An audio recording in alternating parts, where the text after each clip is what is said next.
पुरानी पाठशाला। माँ ने कहा था कि मुझसे अनुमति लिए बिना राजभवन से बाहर मत जाना। मुझे शीघ्र ही उनसे अनुमति लेनी होगी।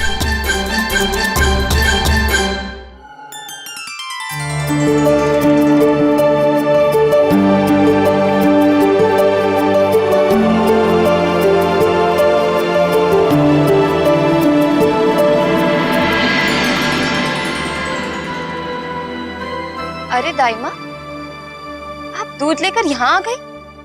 मारुति दूध पीकर नहीं गया? माँ,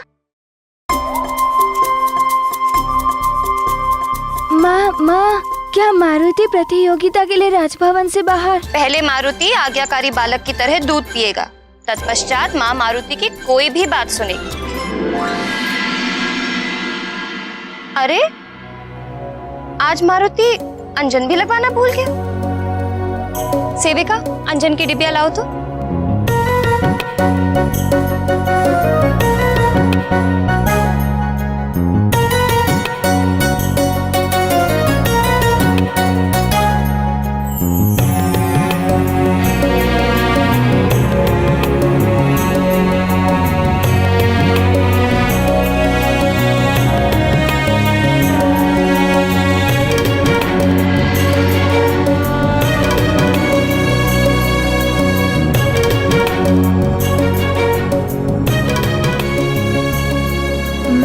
माँ की आज्ञा के अनुसार मारुति ने दूध पी लिया। अब माँ, क्या मारुति राजभवन से बाहर पुरानी पाठशाला में?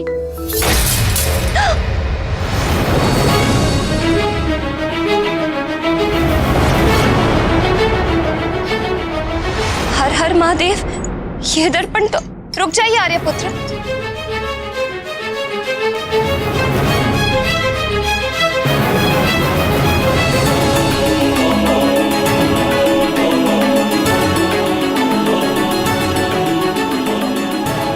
मारुति को विलंब हो रहा है। उसके सारे मित्र उसकी प्रतीक्षा कर रहे होंगे। बताइए ना माँ, मारुति उसकी प्रतियोगिता के लिए जाए कि नहीं? वहीं पर स्थिर खड़े रहो।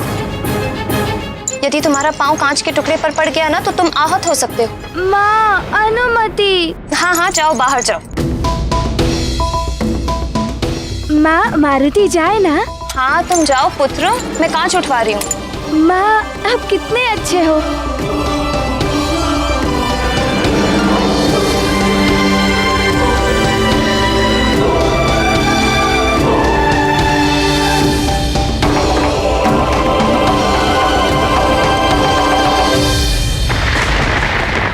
मैं जब तक जीवित हूं,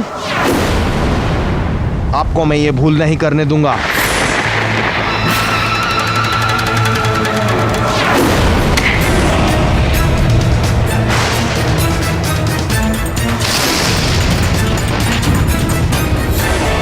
मैं जानता था उस मरकट के लिए तुम मुझ पर हाथ अवश्य उठाएगा। तो ले, अब अपने इस दुस्साहस का स्वाद भी चख ले। ले और ले।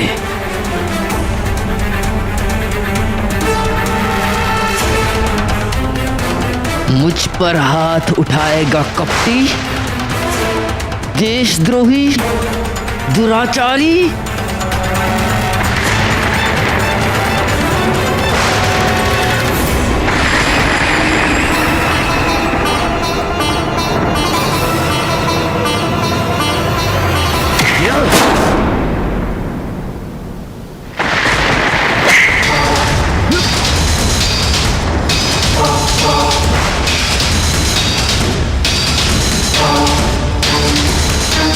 क्यों ना आज उस मरकट के स्थान पर मैं तुझे ही मार दूं। ना तू रहेगा और ना ही तेरी उस मरकट से मित्रता होगी, और ना ही सत्य होगी नारद जी की भविष्यवाणी।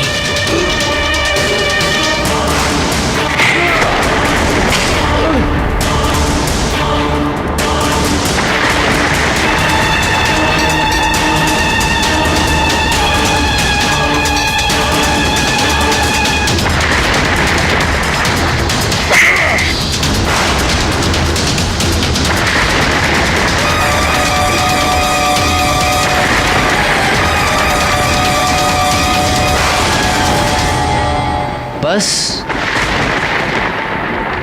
इतना ही बल है।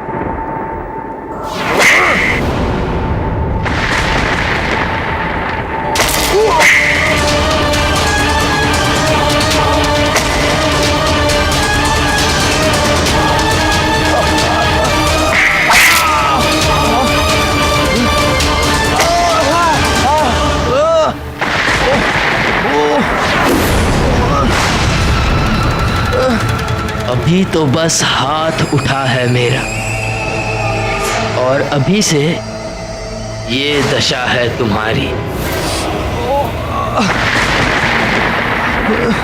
और यदि मेरी प्राण घातक गदा तुम पर उठ गई तो तुम फिर कभी उठ नहीं पाओगे।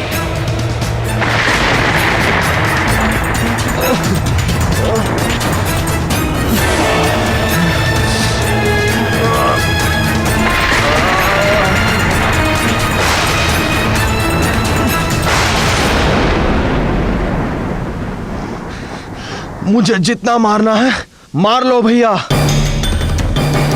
किंतु अपनी अंतरात्मा को मत मारो।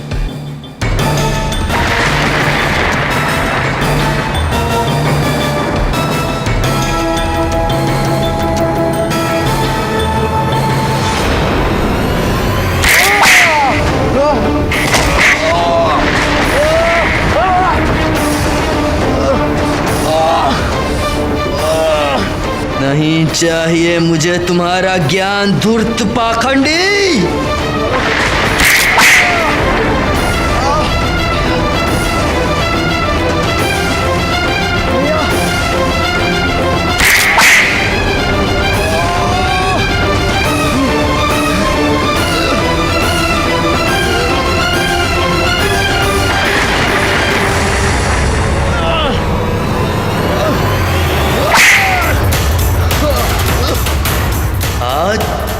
तूने अपने मृत्यु का आह्वान किया है मूढ़ सुग्रीव।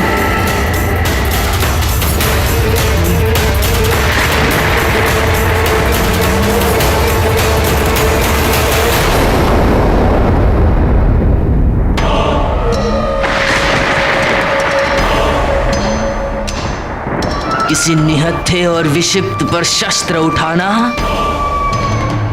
मुझ महानतम को शोभा नहीं देता।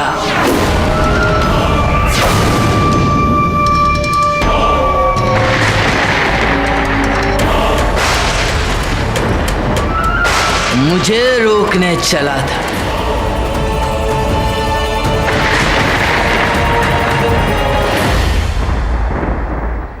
नल, मारुति अभी तक क्यों नहीं आया?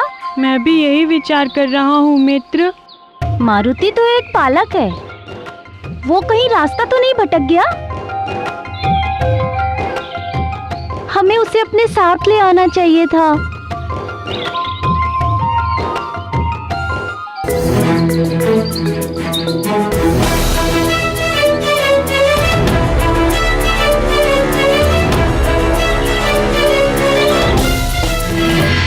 मरकट मरकट मरकट, तेरी रक्षा के लिए मेरे मार्ग में आने वाले प्रत्येक कंटक को मुझ महानतम वाली ने दूर कर दिया है। वाली, मुझ महानतम के मार्ग में पुनः बाधा। और किस किस को अपने मार्ग से हटाओगे वाली? कौन है जो मुझ महानतम को केवल वाली कह के पुकारने का दुस्साहस कर रहा है?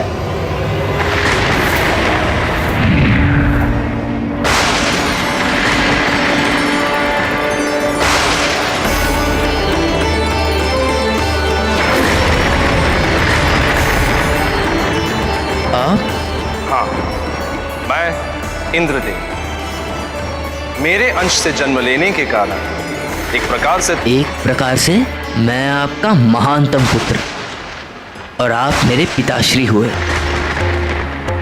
किंतु आप असमय यहाँ। जिस पिता का पुत्र सत्य मार्ग से विमुख हो जाए, उस पिता को समय असमय का बोध ही कहाँ रहता है। बस इन्हीं के समझाने की कमी थी। अब मैं भी तुम्हारे मार्ग में खड़ा हूं, तो क्या तुम मुझे भी अपने मार्ग से हटाना चाहोगे, जैसे कि तुमने सुग्रीव के साथ किया? ये आप क्या कह रहे हैं? आप मेरे पिताश्री हैं, मेरे पूजनीय हैं, आदरणीय हैं।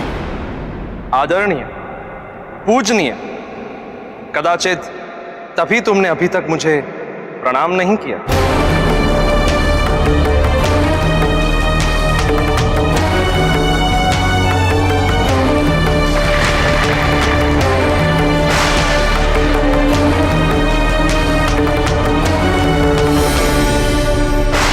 प्रणाम तो तुमने कर लिया पुत्र, अब परिणाम की बात करें।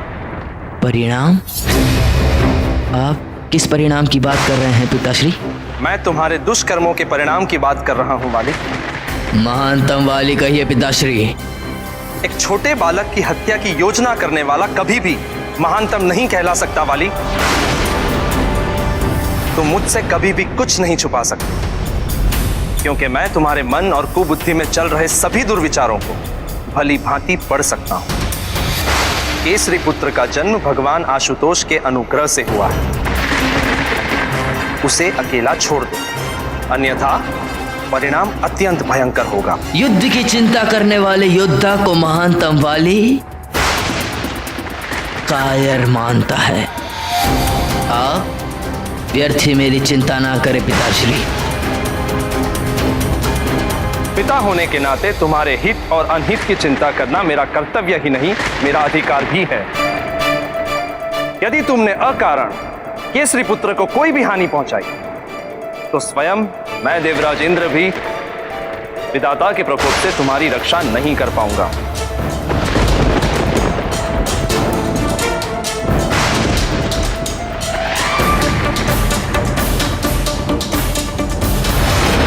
यदि आप मेरे सबल विचारों को दुर्बल बनाने का प्रयास करने के लिए आए हैं, तो आप भी सुन लीजिए पिताश्री।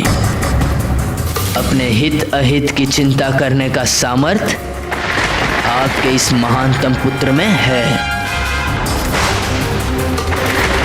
अब आप हट जाइए मेरे मार्ग से। कदाचित तुम्हें यह स्मरण नहीं है मेरे महानतम पुत्र कि तुम किससे बात कर रहे हो। मैं केवल तुम्हारा पिता इंद्रदेव ही नहीं, अपितु देवराज इंद्र हूं।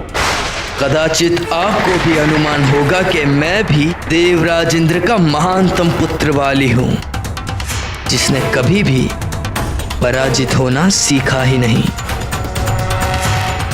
और अब आप भी अपने पिता होने का कर्तव्य पूरा कीजिए और मुझ महानतम को विजयी होने का आशीर्वाद दीजिए।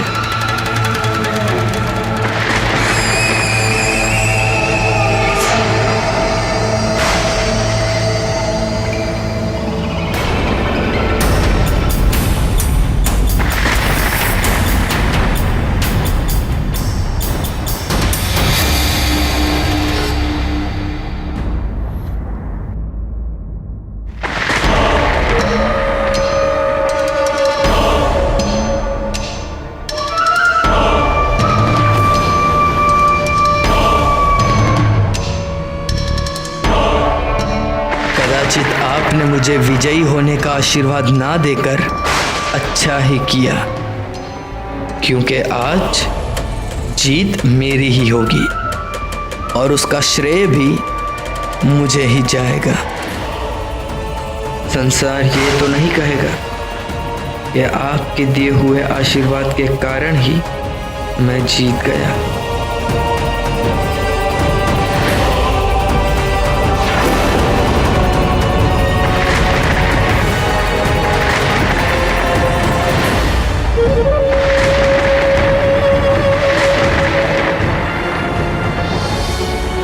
जिसने अपने आप को कुबुद्धि को समर्पित कर दिया हो, उसे विनाश की ओर जाने से कौन रोक सकता है। विनाश काले विपरीत बुद्धि।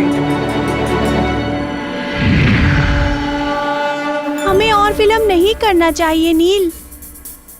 हमें अपनी पुरानी पाठशाला की ओर शीघ्र ही बढ़ना चाहिए।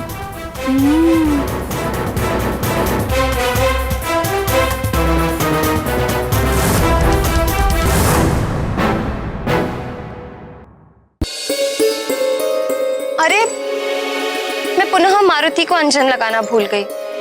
तुम व्यर्थ चिंता कर रही हो प्रिय। मारुति जब लौट के आएगा तो उसे अंजन लगा देना।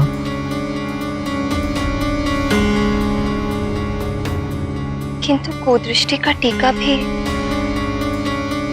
आज मारुति प्रतियोगिता में जाने को इतना उतावला हो रहा था कि ना तो उसने ठीक से स्नान किया, ना ठीक से दूध पिया, और तो और मैं उसे अंजन लगाना भी भूल गई।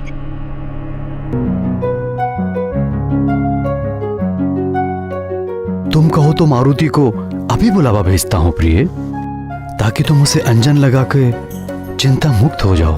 आपका पवन वेगी पुत्र मारुति अब तक तो राजभवन से अत्यंत दूर चला गया होगा। रहने दीजिए आर्यपुत्र, जब वो लौट कर आएगा तब मैं उसे अंजन लगा दूंगी।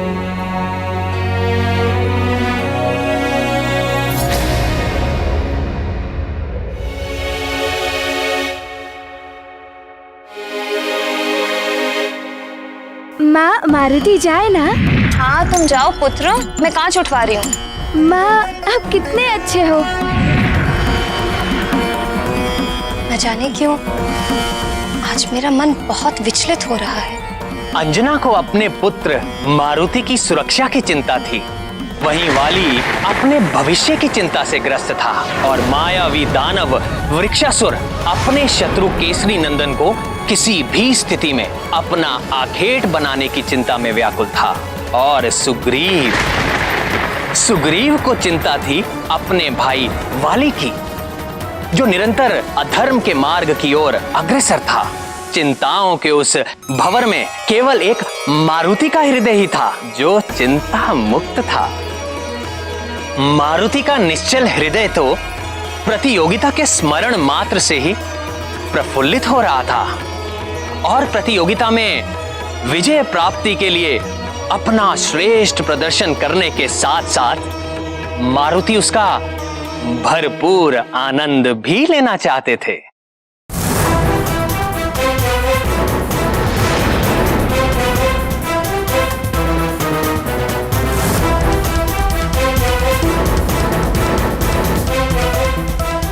यहाँ आगे का मार्ग तो इन कटीली झाड़ियों से बाधित है।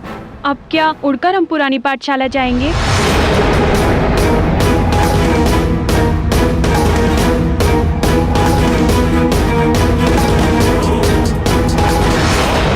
थोड़ा ज्ञान मुझसे ले लो गंधमादन। कितनी बार तुम्हें समझाना पड़ेगा? आओ मित्रों, मुझे ये हटाने में तनिक सहायता करो।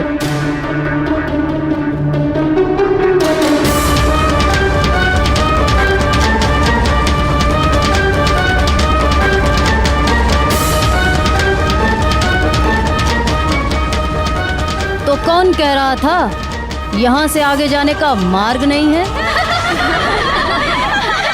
तो चलो।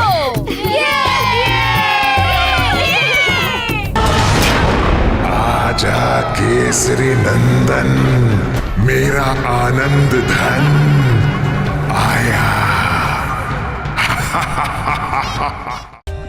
For more updates, subscribe to our channel, click the show links and enjoy watching the videos.